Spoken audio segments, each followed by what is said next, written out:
Le lendemain matin, Dumba se lève et dit « Aujourd'hui, je n'ai plus à aller au champ. Je n'ai plus qu'à attendre une chose, que mon maïs pousse. » Et c'est ce qu'il a fait.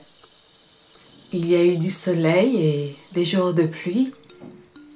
Des semaines sont passées et le maïs, lui, a bien poussé. Oh, il était beau. Et il y en avait tellement que Dumba ne pouvait pas le récolter tout seul. Alors, quand le jour de la récolte est arrivé, il a dit à son fils « Bakou, le jour de la récolte est arrivé, enfin. Il y a du maïs, il y en a tellement, il y en a trop que je ne peux pas le récolter tout seul. Alors, demain, il faut que tu viennes avec moi. » Oh non, dit Bakou, mais moi j'avais prévu de faire plein de choses. Je devais aller à la pêche et à la chasse avec les copains. Écoute, lui dit Dumba, nous n'avons plus rien.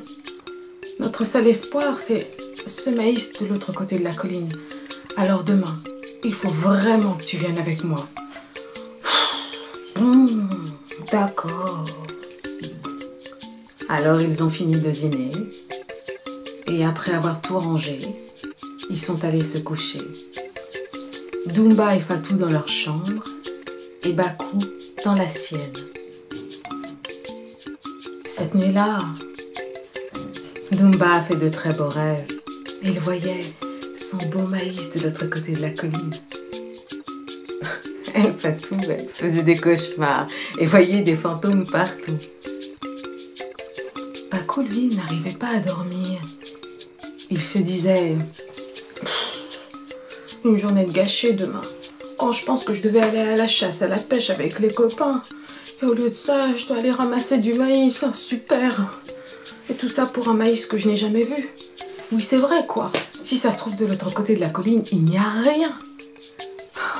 Comment savoir? Et si j'y allais cette nuit? Si j'y allais cette nuit, juste pour voir s'il y a du maïs. Comme ça... S'il y en a, ben oui, j'accompagnerai papa. Mais s'il n'y en a pas, je me lèverai avant lui et j'irai à la chasse, à la pêche avec les copains comme prévu. Alors, Bakou s'est levé tout doucement sans faire de bruit. Il est passé devant la chambre de ses parents, est arrivé jusqu'à la porte d'entrée, l'a ouverte tout doucement et refermé pareillement. Et il s'est mis à courir. Il a monté le versant de la colline, il est redescendu de l'autre côté, il est arrivé au champ. Comme c'était la pleine lune, il a pu voir le champ. C'était le plus beau et le plus grand champ de maïs qu'il avait vu de toute sa vie. Depuis le début, papa avait raison. Oh, qu'est-ce qu'il est beau ce maïs, et qu'est-ce qu'il a l'air bon. Ça me donne envie d'en goûter. Je sais. Je vais prendre juste un grain. Un tout petit grain, comme ça papa ne verra rien. Parce que si jamais j'en mange plus, qu'est-ce que je vais prendre?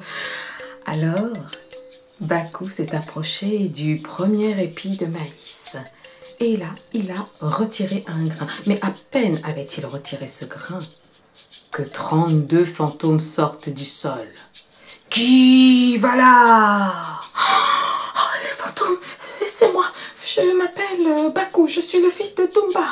Que fais-tu là? Qu'est-ce que je fais? Et je suis venue goûter le maïs.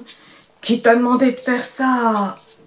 Bah, personne. Mais alors là, vraiment personne. Bah attends, on va t'aider. Et là, les fantômes se sont mis à chanter. On va t'aider, on va t'aider. On va t'aider, on va t'aider. Catastrophe. Les fantômes ont mangé tout le maïs. Il ne reste rien. Pas une tige, pas une feuille, pas un épi, pas un grain. Enfin si. Il reste un grain. Celui que Bakou a dans les mains. Oh là là, qu'est-ce que j'ai fait? Et qu'est-ce que je vais prendre? Bakou s'est mis à pleurer, tellement pleurer qu'il a fini par s'endormir. Pendant ce temps-là, Bakou avait laissé ses parents chez lui. Dumba se réveille.